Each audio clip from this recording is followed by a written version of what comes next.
Praise the Lord दोस्तों। क्या आप जानते हैं कि बाइबल अपने बारे में क्या बताते हैं और यीशु ने बाइबल के बारे में क्या बताया? अगर आप यूहन्ना 17:17 में देखें तो वहां लिखा है, सत्य के द्वारा उन्हें पवित्र कर, तेरा वचन सत्य है। जैसे तूने मुझे जगत में भेजा वैसे ही मैं भी उन्हें जगत में भेजता हूं। तो दोस्तों, केवल यीशु मसीह ने ही नहीं, लेकिन राजा दाऊद ने भी इस बारे में जिक्र किया है, परमेश्वर के वचन के बारे में। अगर आप भजन संहिता 119 का 160 में पढ़े तो वहां पर मिलेगा, तेरा वचन सत्य है और तेरा एक एक धर्ममय नियम सदा काल तक अटल रहता है। बाइबल अपने बारे में ही स्वयं ही गवाही देता है और उन पर विश्वास करने वाले भी इसकी गवाही देते हैं। और न केवल यही, बल्कि बाइबल जीवन का प्रकाश भी है। अगर आप परमेश्वर के पास से प्रकाश चाहते हैं तो आपको बाइबल पढ़ने की आवश्यकता पड़ेगी। क्यों? क्योंकि यह प्रकाश है। दोस्तों, मैं कुछ चीजें आपको बताना चाहता हूं कि जब इजरायली लोगों को परमेश्वर ने गुलामी से बाहर निकाल करके लेकर के आए थे, तो आपको याद होगा कि बादल का खंबा और आग का खंबा उनके आगे आगे चला करता था। ये क्यों हुआ? क्योंकि ये आग का खंबा उनके रास्तों को सुखद और सरल बनाते थे, जहरीले सांपों को खत्म कर दिया करते थे। जंगली जानवर जो उन्हें नाश करने के लिए आते थे, वो आग के खंबे की वजह से उनको नाश करने के लिए नहीं आ पाते थे।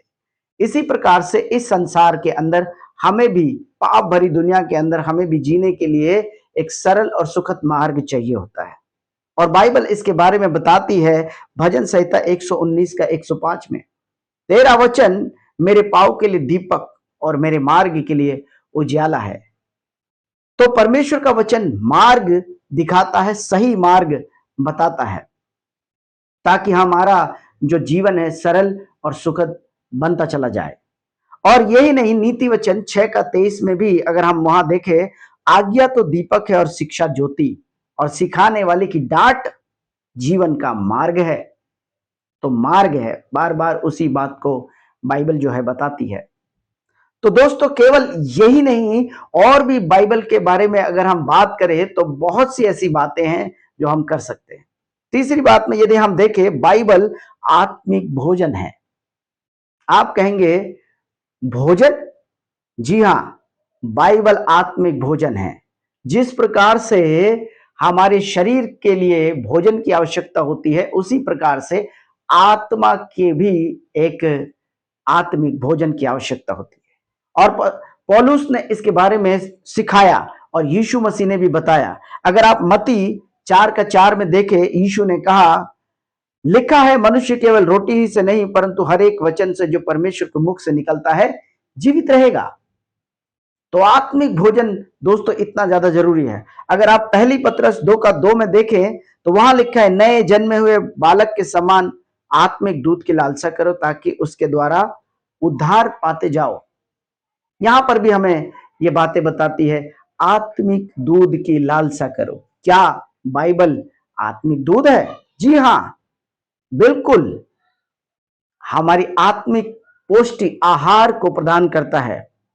बाइबल पाप का बोध कराती है। बाइबल हमें हमारे पापों को दिखाती है। जब कोई व्यक्ति बाइबल को पढ़ता है तो उनके पाप उनको सामने नजर आते हैं। चौथी बात, जब हम देखते हैं, बाइबल पाप का बोध कराती है। पाप क्या है इसके बारे में बाइबल जो है बताती है। और यही वो कारण है कि दोस्तों, लोग बाइबल को नहीं पढ़ना चाहते। कारण यही है क्योंकि पाप सामने आता है तो लोगों को पसंद नहीं आता और बाइबल बंद कर देते हैं। और सालों साल भी कई लोग तो बाइबल नहीं पढ़ते। कई लोग हफ्ते में कलीसिया जाते हैं, फिर उसके बाद वहां तो पढ़ते हैं, लेकिन अलमारी में या तो फिर ड्रॉज के अंदर बाइबल को रख देते हैं। इसलिए वो जीवन नहीं बदल पाता है। बाइबल को पढ़ना इसलिए भी जरूरी है क्योंकि रोमियो 3 का 20 में यदि हम देखें तो वहां पर लिखा है, क्योंकि व्यवस्था के कामों से कोई प्राणी उसके सामने धर्मी नहीं ठहरेगा, इसलिए कि व्यवस्था के द्वारा पाप की पहचान होती है और बाइबल के द्वारा हमारे पाप की पहचान होती है। कोई अगर हमारे पाप के बारे में बात करेंगे तो हम सुनना नहीं चाहेंगे। इसलिए बाइबल पढ़ना बहुत ज़रूरी है। बाइबल को ज़रूर से पढ़िए। बहुत से भाई बहन कहते हैं कि मेरे पास समय नहीं है, मैं तो समय नहीं है मेरे पास, मैं तो इतना व्यस्त रहता हूँ, इतना बिजी रहता हूँ, इधर काम है उधर काम है। लेकिन आप खुद ही सोचिए, 24 घंटा परमेश्वर ने दिया है, उसमें से 5 मिनट का समय परमेश्वर के वचन को पढ़ने के लिए नहीं है, 10 मिनट का समय परमेश्वर का वचन पढ़ने का नहीं है। ये कितनी दुख की बात है कि परमेश्वर का वचन पढ़ने का समय नहीं है। तो कैसे वो हमारे पाप को दिखाएगा? कैसे हम पता चलेगा कि पाप है, मैं ये पाप कर रहा हूं? कई लोग तंबाकू रख लेते हैं, कई लोग गुटखा खाते हैं, कई लोग नशा करते हैं, कई लोग कई किसी तरीके से गंदी बातें करते हैं, गंदे लफ्ज बोलते हैं और बहुत सी बातें, कल्पना की बातें जो हमारे मन के अंदर रहता है। लेकिन हमारे पाप हमको दिखाई नहीं देते। कई लोग तो ऐसे भी होते हैं जो बात करते करते गाली देते रहते हैं, लेकिन वो कभी भी ये नहीं सोचते कि ये भी एक पाप है। तो इसलिए इन छोटे छोटे पापों से भी कौन हमको अवगत कराएगा?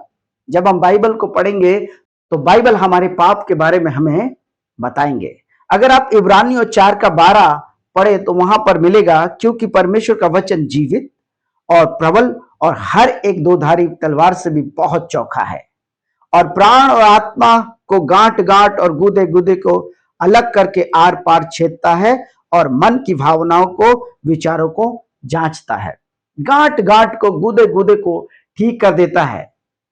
और दोस्तों, तलवार कहा गया है क्योंकि परमेश्वर का वचन जीवित, प्रबल और दो धारी तलवार से भी चौका है। क्यों? सीखने वाले को नहीं, पर सिखाने वाले की तरफ भी ये तलवार चल सकती है। इसी प्रकार से तो ये वो बात है कि बाइबल जो है तलवार के समान भी है। बाइबल अपने आप में जो है बहुत सी बातें करते हैं।